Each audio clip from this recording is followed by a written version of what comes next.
রমজান মাসে সাহারি খাওয়ার আগে একটি কাজ করুন, সাথে সাথে ফল পাবেন। বিশেষ করে আমরা সকলেই সাহারি খাই। সাহারি খাওয়া কিন্তু সুন্নাহ, এটা আমরা অনেকে জানি না। অনেকে মনে করে সাহারি না খেলে মনে হয় রোজা হয় না। না, বিষয়টি এমন নয়। যদি কোনো ব্যক্তি সাহারি খেতে না পারে, নিয়ত করে আমি রোজা রেখেছি, বাস তার রোজা আদায় হয়ে যাবে। তবে সাহারি খাওয়া হচ্ছে সুন্নাহ, এটার ভিতরে বারাকা রয়েছে, বরকত রয়েছে। যেহেতু আমরা রমজান মাসে সাহারি খাওয়ার সময় উঠি, অর্থাৎ ফজরের আগেই আমরা উঠি, তো এই সময়টি আমরা একটা কাজ করব। আল্লাহ পাক রব্বুল আলামিন সাথে সাথে আপনাকে ফল দিবেন। এই সময়টা আল্লাহ পাক রব্বুল আলামিন প্রথম আসমানে এসে বান্দাদেরকে ডাকতে থাকেন। এই সময় যদি আপনি আল্লাহর ইবাদত করতে পারেন, তাহলে আল্লাহ পাক রব্বুল আলামিন প্রথম আসমান থেকে আপনাকে দেখছেন। মুয়াজ্জিন 5 বেলা মানুষদেরকে ডাক দেয়, হাইয়া আলাস সালাহ, হাইয়া আলাল ফালাহ, কাম টু দা সাকসেস, সফলতার দিকে আসো, কল্যাণের দিকে আসো। কিন্তু একটা সময় মুয়াজ্জিন নয়, স্বয়ং আল্লাহ প্রথম আসমানে এসে বান্দাদেরকে ডাকতে থাকে। আলা মিন মুস্তাগফিরিন ফাস্তাগফির লাহ, কে আছো গুনাহ করেছো, আমি আল্লাহর কাছে ক্ষমা চাইবে, আমি আল্লাহ তোমাদের গুনাহ খাতাগুলো ক্ষমা করে দিব। কে আছো অসুস্থ, আমি আল্লাহর কাছে সুস্থতার নিয়ামত চাও, আমি আল্লাহ তোমাদেরকে সুস্থতার নিয়ামত দান করে দিব। কে আছো বিপদে পড়ে গেছো, বিপদ থেকে উদ্ধার হতে পারছো না, আমি আল্লাহর কাছে বলো, আমি আল্লাহ বিপদ থেকে উদ্ধার করে দিব। কে আছো সম্পদের অভাব লেগেই থাকে, অভাব ঘর থেকে যায় না, আমি আল্লাহর কাছে বলো, তোমাদের অভাব আমি দূর করে দিব।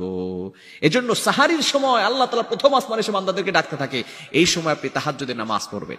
যে কাজটা করতে হবে, তাহাজ্জুদের নামাজ। আপনাকে 8 রাকাত, 20 রাকাত, 40 রাকাত, 50 রাকাত পড়ার দরকার নাই। প্রতিদিন আপনি 2 রাকাত করে পড়েন। প্রতিদিন আপনি 2 রাকাত করে পড়েন। কিন্তু আমরা সমস্যা হচ্ছে কি, যেদিন উঠি সেদিন আমরা 50 রাকাত নামাজ পড়ে ফেলি, আর বাকি দিন কোনো খোঁজ খবর নাই। আমল কম হোক, তবে এটা প্রতিনিয়ত করা, এটা হচ্ছে অনেক ভালো, এটা আল্লাহ তাআলার কাছে পছন্দনীয়। ইন আওয়াদিবুহা ওয়া ইন কাল্লা, বুখারী শরীফের হাদিস। আমল কম তবে প্রতিনিয়ত করছে, এটা অনেক ভালো। আপনি প্রতিদিন সাহারি খাওয়ার আগে আপনি 2 রাকাত নফল নামাজ পড়বেন, তাহাজ্জুদের নামাজ পড়বেন। 2 রাকাত, 4 রাকাত যা পারেন আপনি পড়বেন। সর্বনিম্ন 4 রাকাত পড়া ভালো। যদি 4 রাকাত পড়তে নাও পারেন, 2 রাকাত পড়তে পারেন। 2 রাকাত, 4 রাকাত পরে আপনি নফল নামাজ পড়ে এই সময় আপনি আল্লাহর কাছে দোয়া করবেন। আপনার যত অভাব আছে, ছেলে মেয়ে কথা শুনে না, সন্তান কথা শুনে না, অনেক নারীরা ফোন দিয়ে বলে, হুজুর আমার স্বামী কোনো কথা শুনে না, আপনি এই সময় আল্লাহর কাছে দোয়া করেন। রমজান মাস, যে মাস হচ্ছে বরকতময় পূর্ণ মাস, যে মাসে শয়তানদেরকে বন্দী করে রাখা হয়, জান্নাতের সকল দরজাগুলো খুলে দেওয়া হয়, রহমতের দরজাগুলো খুলে দেওয়া হয়, নাজাতের দরজাগুলো খুলে দেওয়া হয়, আল্লাহ পাক রব্বুল আলামিন সকলের দোয়াগুলো কবুল করে। এই সময়, এই রমজান মাস আল্লাহ তাআলা প্রথম আসমানে চলে আসবে। শুধু প্রত্যেকটা মাসেই আসে, তবে রমজান মাস একটু বেশি ইম্পর্টেন্ট। এই সময় যদি আপনি আল্লাহর কাছে চাইতে পারেন, অবশ্যই আল্লাহ পাক রব্বুল আলামিন দিবেন।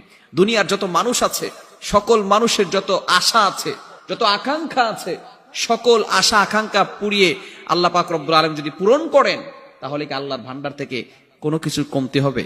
কি বলেন, কমতে হবে?